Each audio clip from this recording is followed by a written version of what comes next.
what is the benefit if they have less children and so on.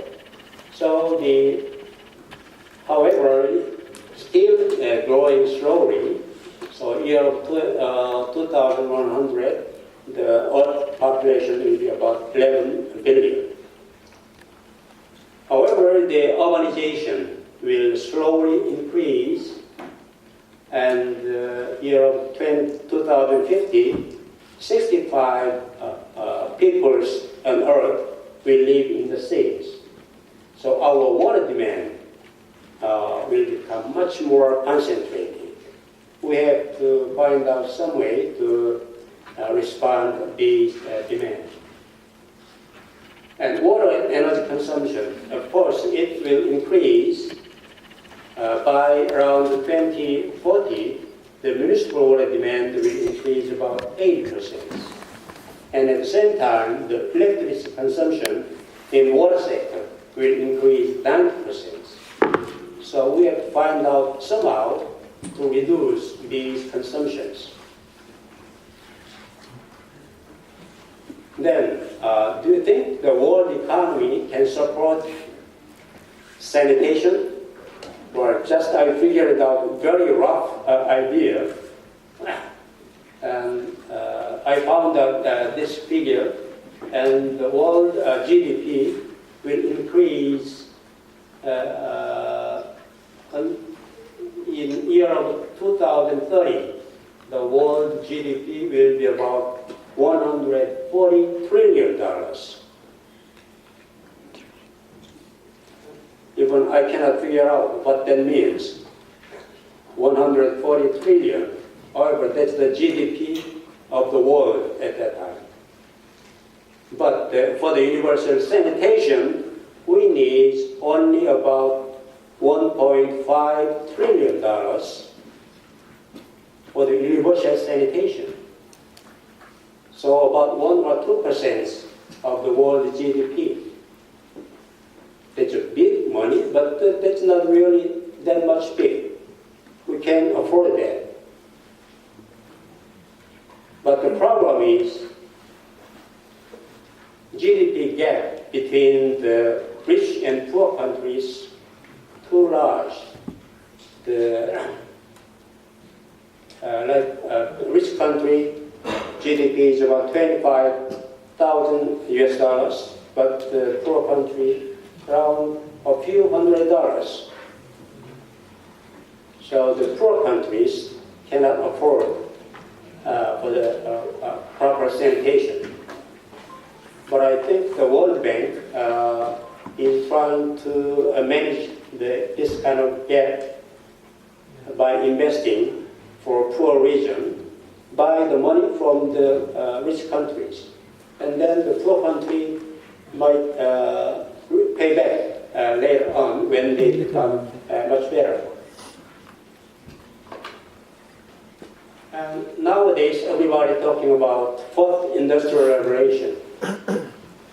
And fourth industrial revolution may be say easily, but it's kind of a fusion of the ICT, AI, IoT, and so on.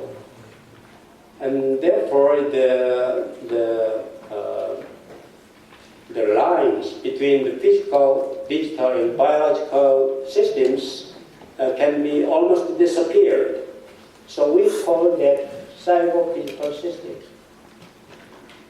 Well, usually it talks about in the information technology area and other fields, but why not in sanitation? We need to adopt the cyber-physical system for achieving the ultimate efficiency and safety with minimum cost. We have to find out some way for applying these high technology into the sanitation system. And another point is that the current world sanitation is enough. Everybody knows that it's not enough. And right now, about still 2.5 billion people don't have enough sanitation system. And even I was surprised with this number. 80% of the wastewater is not treated. You know, in the developing country or the underdeveloping country, 98% of the wastewater is not treated. So, as you mentioned, the UN sets up 17 sustainable development goals to accomplish year of 2030.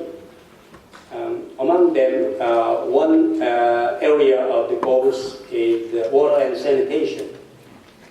And it says we have to accomplish the sanitation for all people on Earth by year of 2030. And we have to make healthy untreated wastewater by year of 2030. That's the UN's target. If we invest our wealth, our money from the developed countries to the developing countries, we can solve this problem quite easily. My personal view, though. Well, is there driving forces for resource recovery? Yes. When you look at this figure, there are so many resource recovery are required in the water, nutrient, energy, and asset area. But when you look at the wastewater is usually a mixture of the feces, urine, and water, right? And the feces and urine, we call them, mixture of them, we call them black water. They are diluted because easier transportation and collection and transportation. We are adding water into the urine and feces to make it easier to transport. Then why not?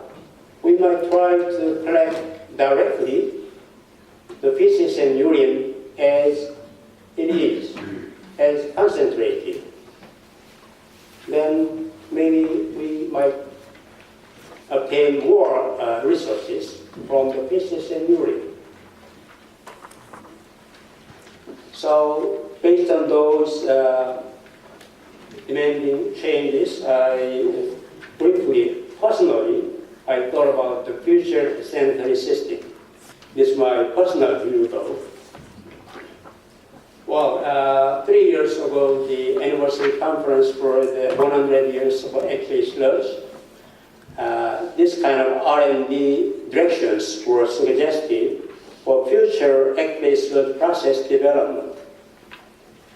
Well, aqueous sludge has 100 years history, but still we have something to do on it. I do believe it. But, well, the process intensification was the first issue. So we developed the granular sludge already, but we need to enhance more to apply in the field. So we need to develop further. And effluent quality should be improved a lot more. As I mentioned before, the emerging pollutants become an important issue more and more.